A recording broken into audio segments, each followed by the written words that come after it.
So as we all write about the best tactics to get our content discovered or the best practices for SEO and branding, there's one valuable component that's left out of the conversation.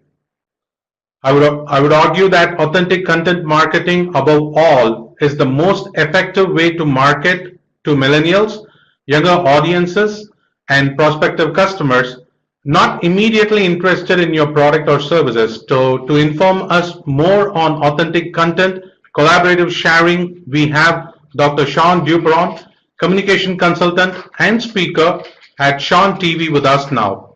Perfect. And so my slides are running. I'm rocking and rolling. I'm ready to go, huh? All right. So here's the thing. I thought that the way that I'd approach this today would be different than what you're seeing here today. Okay. In talking with Radha, whom I loved and who actually brought me in and said, hey, you got to come hang with us, I really saw TAU's commitment to make a positive difference in the communities by nurturing thought leaders. And that really is my goal, is to play in this conversation of nurturing you as a thought leader, whether you have your own business, whether you work for a company. And what I really want to do today is going to be a little bit different. I want to deepen your relationships, whether it's digitally, whether it's with a boss or with colleagues or vendors or whomever, and increase your engagement. I'm going to use Facebook as my focus, mostly because that's where we're really rocking it. And I want to help you in your sharing of engagement to have more access to your authentic voice. And it's like a blend of digital expertise. So we're going to do a blend of digital experience and expertise, and how do you also have this digital expertise and touch, move, and inspire people to cause massive engagement. Now, whenever I personally attend a webinar or I do a keynote or I'm training, my immediate thought when I'm going to sit down with someone for an hour is like, please let them be good. Please let me not just be bored out of my mind, and please let this be worth my time. And sometimes you might be feeling a little bit like this. Let's see. You know what? The videos aren't working. So since the videos aren't working, and I've got a lot of video in here, I'll help with that, okay? I don't know how it was downloaded that the video's not working. And actually, video is one of the most engaging ways digitally to engage folks. So I'm wondering, I'm even looking at my folks down here, can we enable the video on the PowerPoint? Is it a possibility, or do I have to wing it? So how about this? I'm going to keep going, and if I need to pretend I'm the video, so be it. We're just going to dance in the discomfort of it. How's that? So as I was saying, is like, please let her be good. Oh my gosh, don't let this, really suck, quite frankly. The beaver pops up, and the beaver actually screams really loud and goes, ah! Because that's the last thing we want to happen, and we already got some ahs happening. And that's actually part of engagement. Here's another reason why I love to dance in discomfort. And if you could see this, what would happen is you'd see a bunch of meerkats falling asleep in the moment. The last thing we want to happen is for us to fall asleep while I'm doing a presentation on engagement. If there were a video, the meerkats would be falling asleep. So what I want to say to you, because it's obvious the video is not going to work here, and it's all good. We can make it perfect, okay? And that I acknowledge you for being here, and I promise in the next little bit of time that I have you that I'll make it worth your while, even if I have to pretend to be the videos for you, okay? Time is precious. So I want to set some context in this realm of engagement. And the first context I want to set is this notion of what are you broadcasting? So I assert you are your own TV station, you're your own radio station, you are always giving off some kind of signal. And maybe it's you're one of those that you get stuff done, or maybe it's one of those that you're willing to be innovative and to step outside your comfort zone. Maybe you're seen as someone who is methodical and needs all the details. We're always giving off some kind of broadcast signal. And my goal today, part of my goal today, is to dance in how are you broadcasting digitally?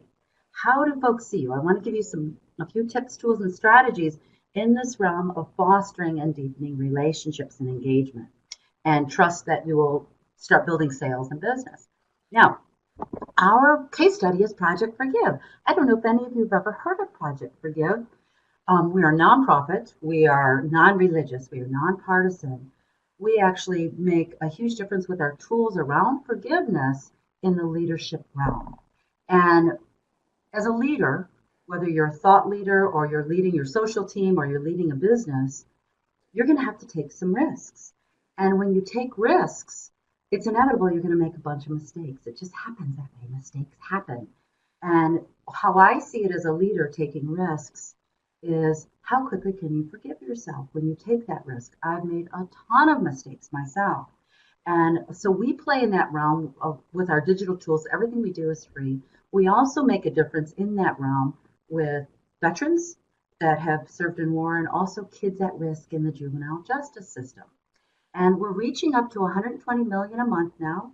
I'm looking at the realm of organic reach, particularly with Facebook, or paid reach. Right now, we're still in the organic reach, and that 120 million is purely organic. That what we're saying is resonating with people and it's working, and we're about to take on some spend strategies. And there's something magical, there's something beautiful about organic reach, because it comes from that movie Field of Dreams. If you've never seen it, if you build it, they will come. And what I want to do today is give you some ideas of how you can actually build it for yourself.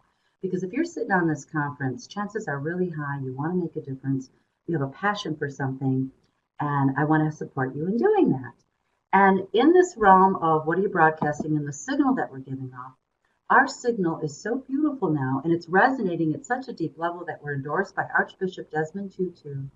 And for the leadership skills that we teach in forgiveness as a leadership skill, we've even been nominated for a Nobel Peace Prize in 2016. So the stuff that we're doing is really, really working. So the question I'm going to have for you as we keep moving is, what are you broadcasting? How does your audience or your customers see you, and how does that translate to business for you? Second thing we're going to do is we're going to play in new perceptions. I want to give you some new ways of looking at things. Just a couple of them. It doesn't have to be that deep, right? I love the saying, it's not that deep. And seeing things with new eyes. And I love Proust. So in this notion of new perceptions, let's look at one really quick.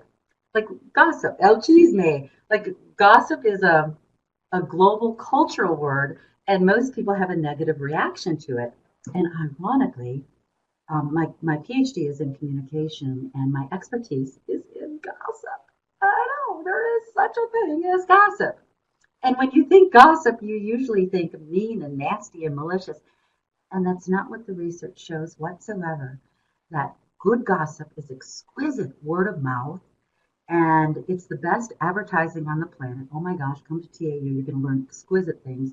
Oh my goodness, don't use that plumber your neighbor warned you, because she's going to take your deposit and never return and fix your sink. That would be defined as good gossip. Or, oh my gosh, come hang out with Dr. Shawne on Facebook Live, you'll have a blast. Now, it says a lot about where a word comes from. And the word gossip comes from the word God-sib, meaning close to God. I know, close to God. What would happen in like the 8th, 9th, and 10th centuries? The doulas would be delivering babies, and they would spread the precious news that a precious child of God was born. How that word evolved over time, there's many reasons why, and lots of academic research around it. And I love to go to the base of gossip, because everything that I've done, particularly with Project Forgive It as our model, has been based on good gossip theory. So with that said, when you see things different, you start coming out of your comfort zone, and it gives you new perceptions about yourself and hopefully how to engage and interact in a different way. And I want to go a little bit deeper around this, because the most value that I've discovered as a thought leader is when I'm willing to do my own work, to go internally, do my own forgiveness work, do my own give up my arrogance work, do my own really be compassionate, see a place where someone else is coming from. And this is a realm of being conscious and going from unconscious to conscious, and playing a game of making whatever's unconscious around you to be more conscious. So that's in the realm of new perceptions. So far we got what are you broadcasting, new perceptions. And the third thing I want to do, The third thing I want to do is play in the area of discomfort. Anytime you are dancing digitally or interacting digitally, to be successful, it's so changing and so evolving, you have to take some risks. And it can be scary to take some risks. And that's why I love to use this juxtaposition, whether I'm speaking or training at Verizon Wireless or with Bosch or with automotive companies. I'm from Detroit. I use this model of love and fear in the corporate world. And I'm not talking about romantic love. That's not what I'm talking about. I'm talking about when you're working with teams in business and you're in that love space, and maybe you're having a meeting and the ideas are coming and people are sharing things and all the juice is flowing. That's deep engagement. And even if you say something stupid, someone on your team in this love space will go, oh, that's not quite it. And we can build upon it, right? There's no shame there. You're free to be creative. And that's when really cool things start to happen. Now, on the flip side, we've got fear mode. This is when you've got some fear going on. You take a breath, you have a hard time saying what you need to say, or shame is present, or anger is present, sarcasm, off-color jokes start to happen, and it doesn't feel as safe to really be creative. It's very constrictive. Now, here's your new perception about this juxtaposition. If you'll just dance with me for a moment. To me, dancing is being willing and open-hearted to look at things in a different way. And in this realm of love and fear, I want to reframe it for you as I give you a few ideas. I'm actually just setting up a context to give you some new ideas. And in this frame, fear is good. In this frame, fear is good, because usually we associate all, procrastination, anger, disappointment, blame, sarcasm, we associate that with something bad. In the realm of thought leadership and in disruption and agility, it's actually really good, because you can't stay in the love space all the time and stretch outside your comfort zone to do something different, to do something beautiful in this disruptive age of digital marketing. You can't stay in your box. And the game is to step outside of and go into fear and make some of your mistakes. And then what would be in the middle between these two for me as a leader would be the conversation of forgiveness. Because haven't you ever noticed, like, when you've made a mistake and you don't grieve the loss or deal with it, the same issue keeps showing up over and over and over again in different circumstances. So I love the conversation of being able to take some risks and how quickly can you forgive yourself so you don't keep repeating the same mistake. I've got a couple of examples. I have a lot of Emmys. I'm a television producer, and Emmys, particularly in the US, is like the high bar, the highest standard. And I have 6 of them. I did not win till my 10th try. I was working in news. That's like the high bar standard, working in news, and I could not win an Emmy for the life of me. And so I went through a lot of these feelings. Blame, well, they don't know what they're doing. My stuff is great. What's wrong with them? Went through perfectionism. Why isn't this working? Went through disappointment, even angry. Like, come on. Excuse me. Why aren't I winning an Emmy? And then until I got to the middle place of forgiveness, like forgiving myself for not knowing any better, grieving my losses because I really wanted to. And I'm using a very superficial conversation for this non-linear conversation. I actually started to get some solutions, because when you start to grieve your losses, you really look at your own behavior, what's going on with you, that's when real solutions start to emerge. And one of the solutions that I came up with is like, oh my gosh, why don't I get on a committee and be a judge for Emmys so I can learn what wins? Perfect solution. Perfect solution. Although in my fear, in my pain, in my doubt, in my sarcasm, in my disappointment, I was not privy to finding a solution. So in this model, as a thought leader, as you take risks digitally, you're going to step in fear. And my wish for you and my hope for you in giving you a new perception is that it's normal. It's normal to be really uncomfortable and dance in this discomfort. Now, next is a video. It's called Maru. I'm sure we can find a way afterwards. If you email me, I can give you some of these videos if you'd like to see them. And this is Maru. Maru is viral. She's a cat, and she has a lot of viral videos. And what she attempts to do in this video is to get into a box that doesn't fit anymore. So she's this big, and the box is this big. So the conversation I want to have moving forward is, how can we get out of that tight space and step and to manage our own discomfort, manage our own fear, and start taking risks digitally as a leader. And what's so cool, when you start taking those risks, that's when really cool things start to happen.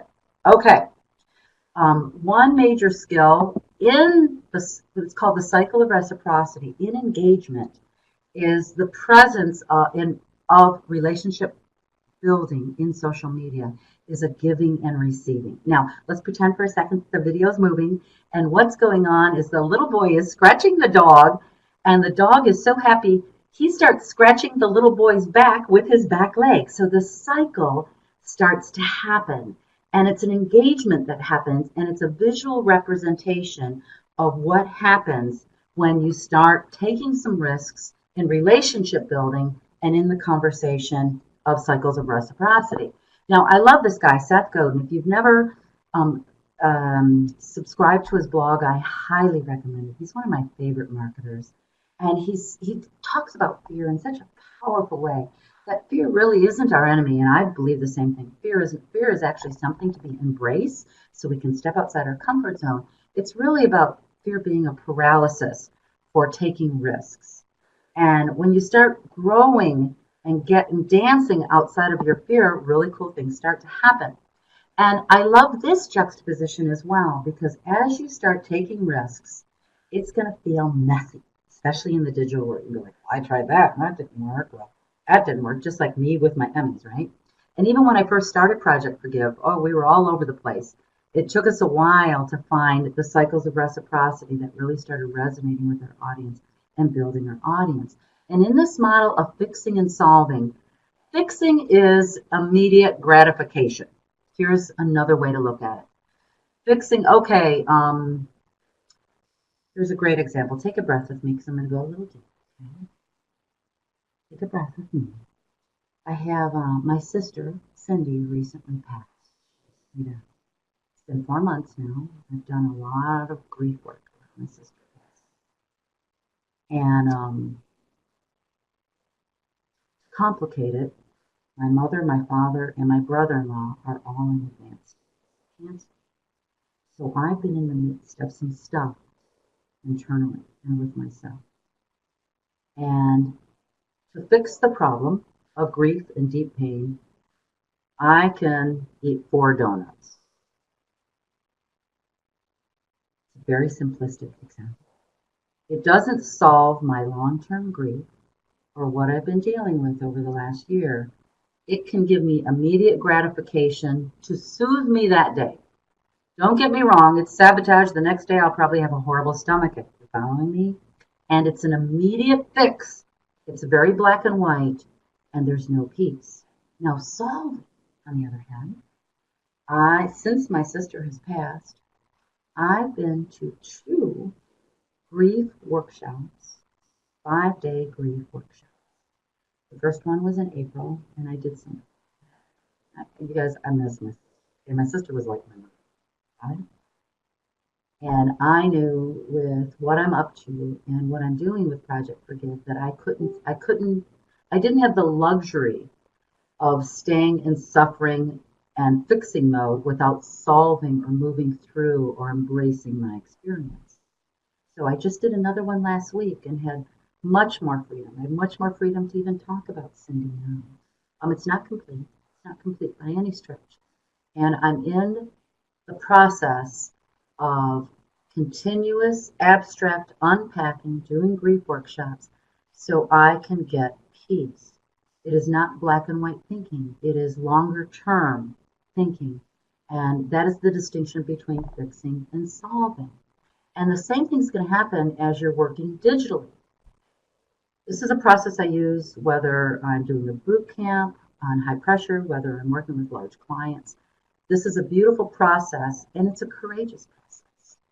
It takes extreme courage to solve things. And as you start moving through, taking some risks digitally, you're going to make a bunch of mistakes, and allowing those mistakes to be public and allowing yourself to feel it out and be authentic and try something. That's where the real courage lies. And that's actually where real authenticity lies. Because authenticity, at our most basic core of our humanity, is what connects us and reminds us that we're all the same, right? And even if you're listening right now, it doesn't mean your sister has died. It doesn't mean that. And I'm sure you've had someone in your life, or you know someone that has passed. So authentically, you can relate in your own way to that type of humanity. This is not a gimmick. This is one of the reasons why Project Forgive is doing so well, because I throw it all on the table as the leader of the organization. When I make a mistake, I own it. When I make a mistake, I apologize. And true thought leaders, those that are really doing well in engagement, particularly on Facebook, have that ability to be that courageous. It takes a lot of courage. Okay. So with that said, how you do anything is how you do everything. I'm going to go into some tips right now. One is context. And how you do anything is how you do everything. Sherry Huber coined that phrase. So how you take risks digitally will also reflect how you take personal risks in intimacy with someone you deeply love, or with a parent, or with a child. So the more risks you start taking, and the more you allow that unfolding, the more intimate and authentic your life will become as well. It's so cool all that works. So this part is complete. So we're going to dance in some discomfort. How I frame this is, I thought a great way to frame this is to, let me just show you, frame it this way. What I didn't know, and then what I know now. And what I didn't know when I first started, especially the social reach on Project Forgive, and then where I am at now, sometimes reaching 120 million a month. So what I didn't know is that winging it, like just throwing stuff up on Facebook or throwing stuff up on LinkedIn, just winging it does not work. A real strategy, a real conscious decision, and repetition is what works. And this is what I know now when I look at social digitally, is you don't, and this is going to be counterintuitive to what many people say. I want to remind you, this is my experience. This is how I see it. This is my advice, and not everyone's going to agree with me, okay? So use your intuition and make some choices for you. And pick one social platform. Pick one and rock it. Get good at it. It's so hard when you're dispersed doing LinkedIn, Snapchat, Twitter, Facebook, Pinterest, all these different places. You're managing all these different areas. It's really hard to give your attention to one platform and really go deep and make it exquisite. Now, some of you are saying, but I have to have all the platforms. I got it. So do minimal work on 4 of the platforms and do rock and roll work on 1. The 2 places that I really play is Facebook, for instance, because we're doing so well there. I don't want to start going live on Instagram because I already got a party going on Facebook. I don't want to change the venue, because if I change the venue, I'm going to lose people in that transition to the next party. So think about it like a party. You're all at Clara's house, and then there's hundreds and thousands of people there, and then all of a sudden in the middle of dancing to 24 karat magic in the air, in the middle of that, someone announces with a bullhorn, okay, we're going to go a half hour away, everyone get in cars, and let's move to Joe's house. Some people are going to stay there. Some people are going to go because they're ready. They love some Bruno Mars, okay? And it's going to cause chaos. So that's why I really believe in staying on a platform and just jamming it. At the same time, we're jamming it on Facebook. We have an exquisite LinkedIn following, because as a trainer and a consultant, that's primarily where people hire me and my firm. So LinkedIn is really important to me. And I've even made, and I'm going to share my politics. I don't normally do that, and it feels right to do this here. We have an exquisite following on Twitter, and my team has fallen off Twitter because of the negative chi there. There's so much pain. I work in diversity, and there's so much divisiveness going on with all the U.S. politics. Every time I'd go on Twitter, I'd feel bad. And I'm like, life is way too frickin' short to feel bad. That has shifted some for me. I'm feeling a little more empowered, and my team is, so we'll probably go back on Twitter again. My world did not crumble. My engagement didn't crumble because I didn't go on Twitter. It's been a good year. And even that I'm looking at the conversation to possibly go back on is actually a really good thing in terms of my own personal growth, because my arrow, my true north is joy. Even in the midst of pain and taking risks, my true north is joy. And if I'm not having fun doing it and I don't have some joy, or because sometimes when you're exercising, and your leg hurts, it's not really joyful. And you can focus on the end result because you're really taking good care of yourself and you can go to that joy. So there's different levels of it, right? So what I didn't know, winging it is sabotage. Creates focus on some kind of platform.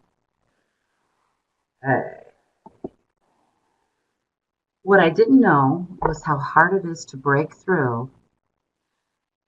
And what I know now is how to create content and relationships that truly engage and grow. So those are the two things I want to focus on and give you in terms of what you're broadcasting.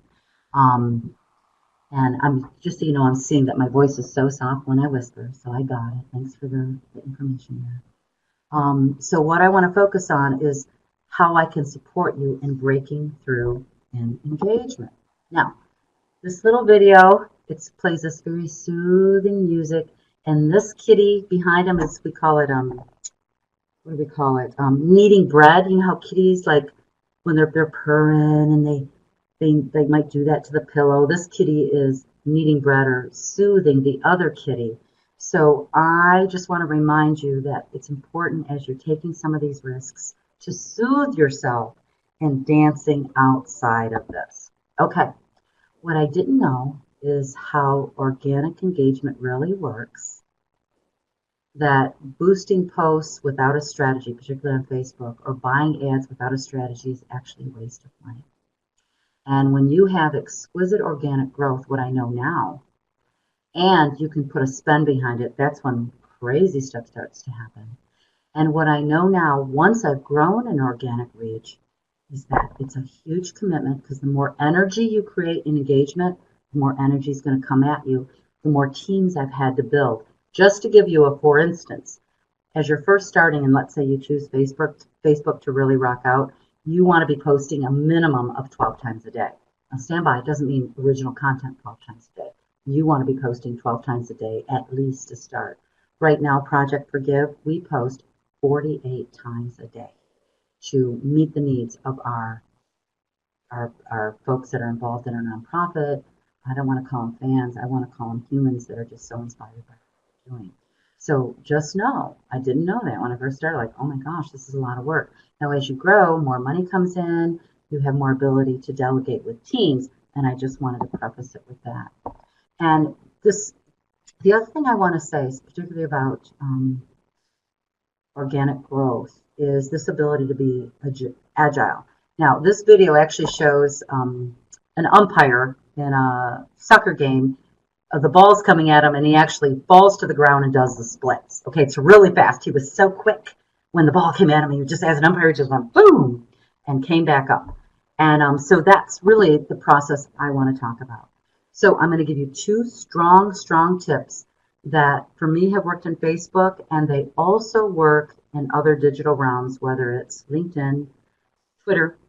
A lot of times you'll hear different folks in digital say, oh my gosh, make your posters or your content the specific sign for the specific medium. To me, in this age of disruption and swiftness and efficiency, that's never going to work for my team. So we found a straight 650 by 650 as a static base to do our content. And this is what our content looks like here. You can see this. Wisdom is the ability to be kind in unkind circumstances. And I'm just picking a motivational quote just for the fun of it, okay? Now I want you to notice how the verbiage is in a circular motion. Biologically, we're wired to grab information in circles. So if you want to start upping your engagement just by physicality, start putting your information in a circular way to grab the conversation and to grab the information you want people to engage in. Now, I did it like this so you can see the juxtaposition.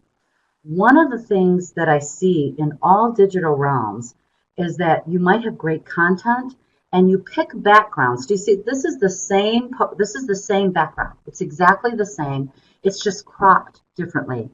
And just the simple shift in not putting your words over something that it's really hard to read. I know this sounds so basic, and I watch 90% of folks out there make this mistake. And it's very, very, very difficult to read. So where I go to when I'm making posters or my team is making posters, there's lots of free sites to get pictures. One of my favorites is freepik.com. I make no money telling you about it. They have free pics there. My office has the purchase version. I think it might be $100 a year. Exquisite, exquisite backgrounds to choose from. And the platform that my team uses is picmonkey.com to crop and do it in a powerful, powerful way. Now, no matter how much you care, no matter how authentic you are, no matter how big your passion is, it doesn't matter. That alone will not create a large reach. And knowing that it's a process and not an event, and that is particularly on Facebook, this is the relationship building part.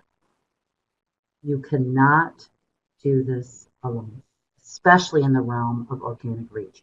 Organic reach is really important for us because everything we do in Project Forgive is free. And we are deeply supported by foundations, by corporations, because they want to be associated with our messaging and our authenticity. And so they pay in terms of sponsorships or funding programs, and we want to keep this free. And what I've learned in creating this reach is you can't do it alone. Now, this video, I can honestly say I've never explained videos before. I hope I'm doing a good job. I can't see you, and I'm just assuming you're going, yeah, you're explaining the video. This video shows this man putting down a bowl of food to this dog. And around the corner, you can't see it, but there's another dog already eating. And so he puts down this bowl to this little guy here, and he picks up the bowl with his mouth and carries it over to the other dog because he doesn't want to eat alone. Okay, you got the visual? Is that working? Okay, so here is the gold. Here is the gold. The gold is about creating relationships, particularly on Facebook. You can also create them on LinkedIn. You can also create them on Twitter and Pinterest as well, where you're sharing each other. Now, this example with Horse Mafia, I created a relationship. Her name is Charity. And I created this relationship. She has a very large page. She has more than 2 million likes. She's in the realm, same as me. And we decided that we loved what each other is sharing. And we started a relationship of sharing each other to grow each other. We started a relationship to share with each other, to start growing each other. Now, when you're on Facebook, I'm not talking about you see somebody's content, you download it and upload it on your page. Actually, that's a violation of trust and relationship building on Facebook, actually. If you upload something on Facebook, make sure it's your original content or share it from the page you found. That is beautiful, honoring, integrity conversations on Facebook, just so you know. Now, let me show you another one. So here's what it looks like. On the one on the right is what I posted on Project Forgive. The most healing words in any relationship was, I was wrong and will you forgive me?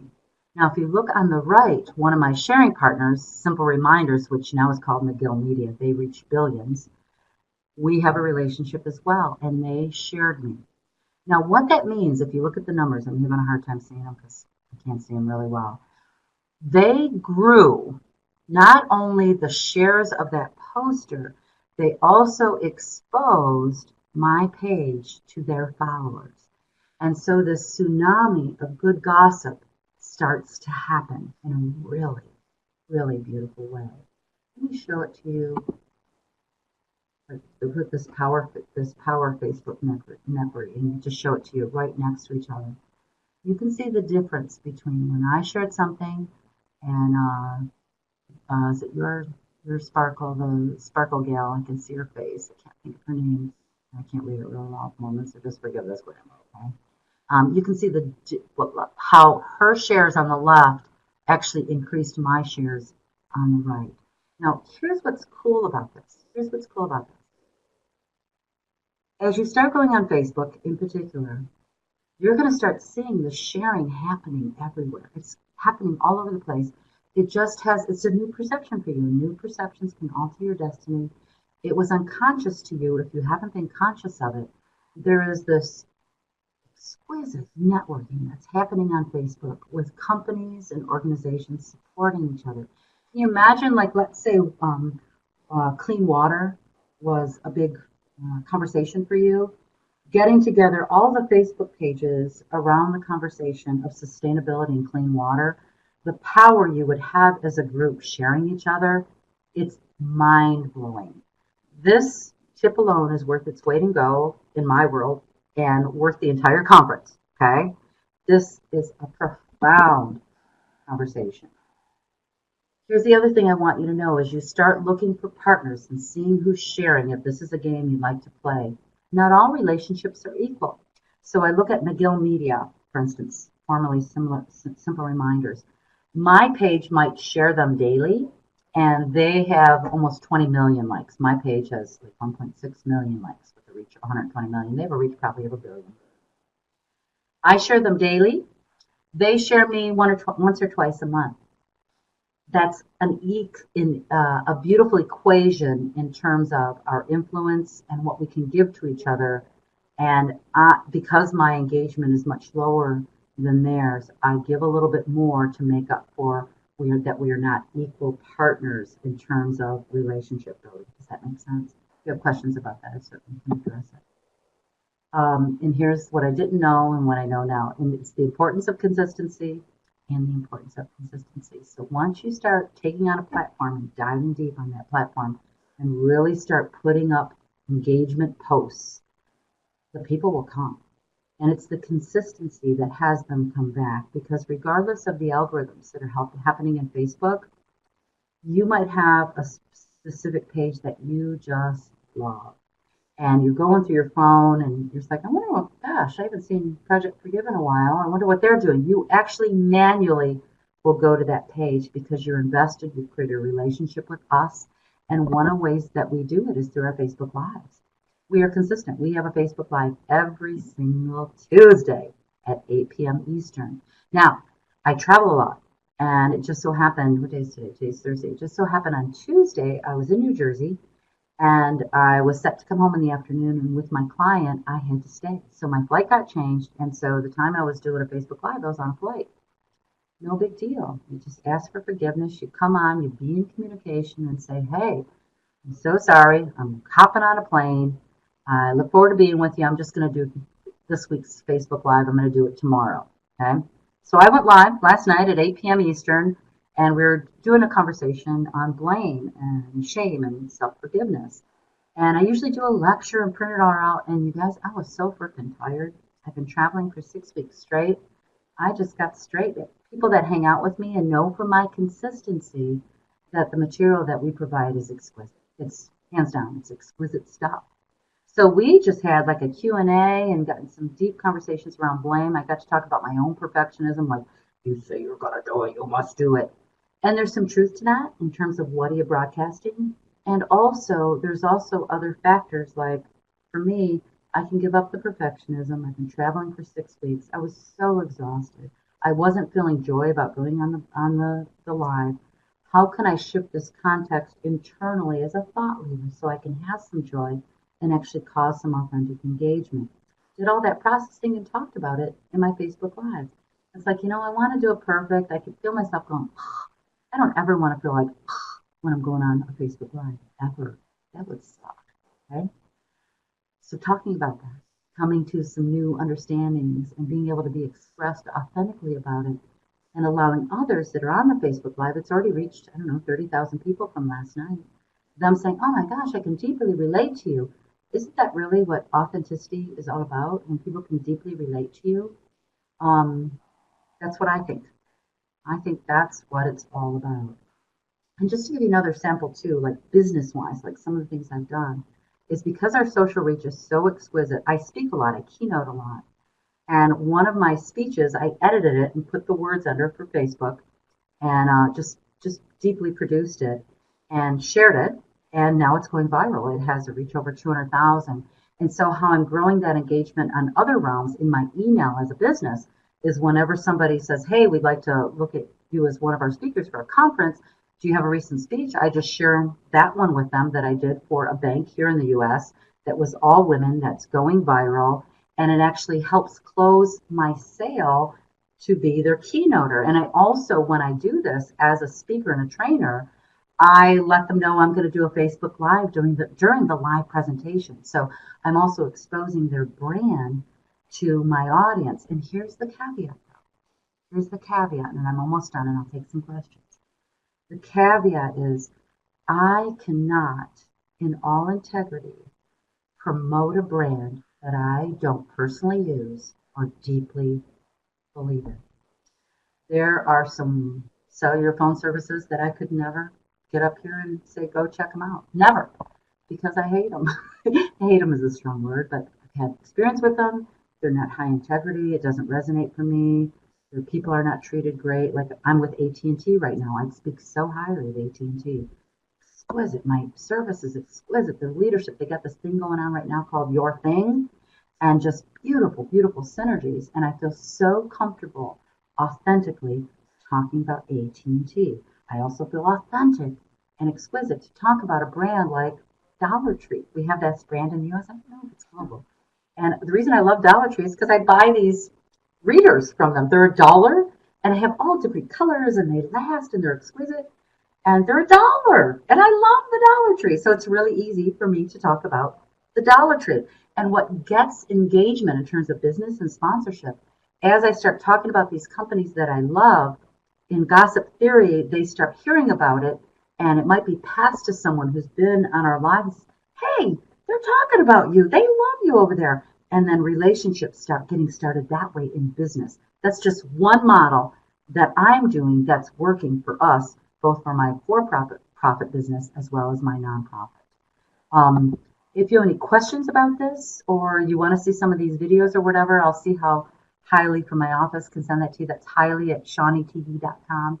And if you have any questions about, I even have a PDF of thought leader conversations around cycle of reciprocity, things that will inspire you, like the conversation of being complete with incomplete. That's a high thought leadership conversation. I do want to leave you with a final thought before you ask things, if there's any questions. And this is the final thought. And I can see that it's cut off. I'll have to read it. It's not that. Okay. Yeah, thank you very much. Thank Dr. Shawne. Applying a gossip theory, gossip was almost, or most of the time, like, in our organizational or corporate environment, we take it bad part. However, during my, my post-graduation, I did study about good gossips, how to effectively use good gossip in marketing. So I almost forgot that. you know, Thank you for bringing back on my thoughts, and definitely it was a great conversation, great learning that we had with you, and thank you so much.